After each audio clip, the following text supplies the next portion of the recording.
Politics moves fast, and we make sure you don't miss a thing. Here you'll find raw, real statements from politicians that matter. Want to stay ahead of the headlines? Hit that subscribe button and follow the action in real time.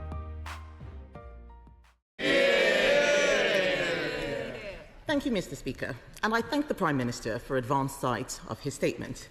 He has evaded Prime Minister's questions for 2 weeks, only to come back here to tell us what we already heard on the news. This is a weak statement from a weak Prime Minister, which can be characterised in 2 words: noises off. In his statement, the Prime Minister said, "We urge Iran and Israel to honour the ceasefire." He said, "We are using every diplomatic lever to support this effort." What diplomatic levers? Are they the same levers he's using with his backbench rebels? Is he just asking them to please play nice? Let's be honest, Mr. Speaker. Nobody cares what this Prime Minister thinks, and why should they, when he doesn't even know what he thinks, and clearly no one cares what he thinks because he was not involved. We used to be a strategic player on the global stage, Mr. Speaker, advancing Britain's interests with confidence. Order, order.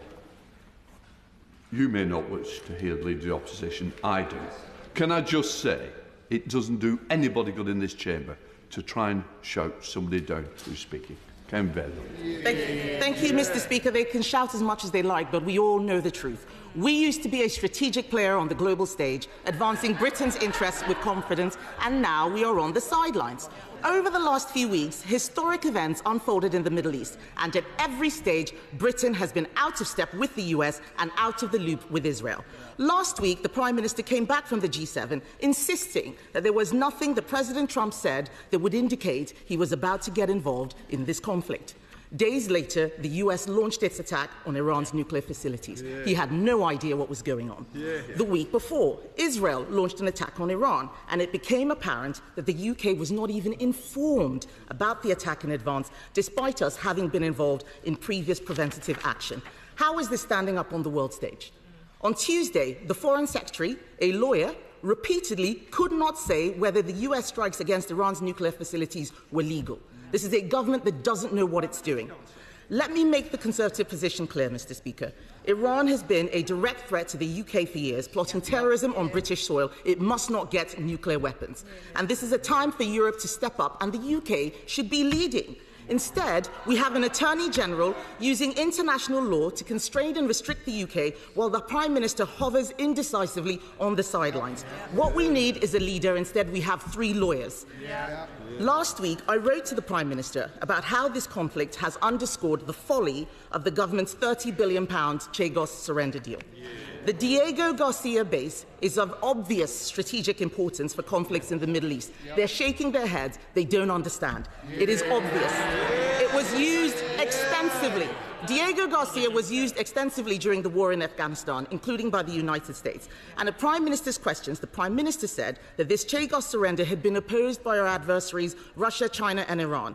Since then, it has been widely reported that China have offered massive congratulations on the deal and conveyed that it fully supports Mauritius.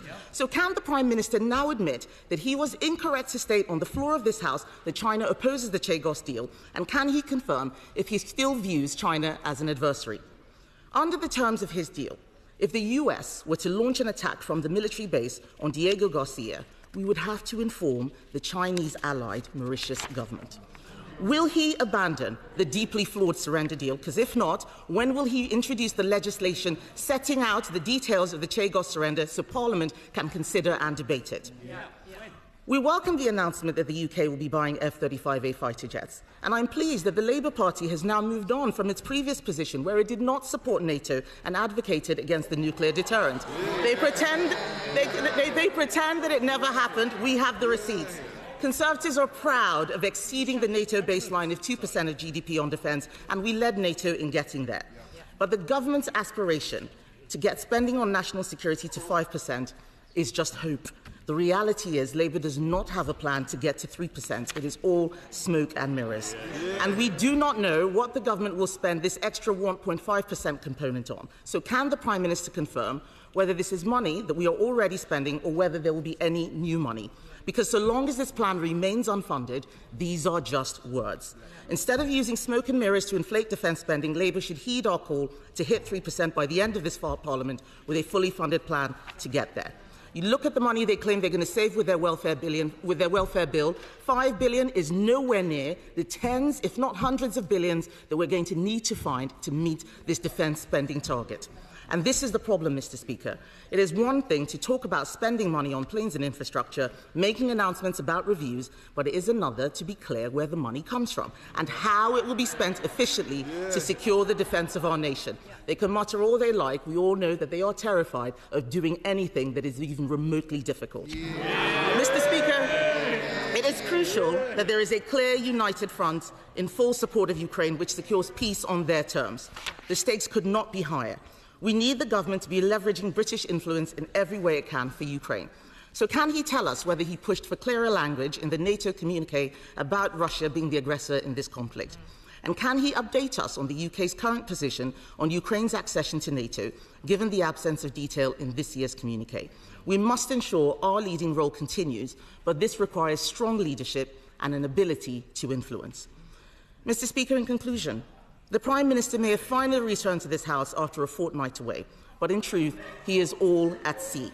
Irrelevant on the world stage, impotent in the face of rising illegal immigration, and now with 126 of his own MPs all openly undermining his authority, his government is incapable of making even the smallest changes to bring down the cost of our ever-expanding welfare bill. There is no way they're going to be able to pay for our defence. This is a government that is paralysed by its own legal advice, paralysed by its rebellious backbenchers, and paralysed by the fear of being found out for having no real vision for this country. Prime Minister.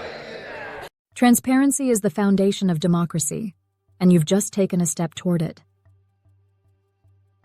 Subscribe to our channel to stay informed through real political speech.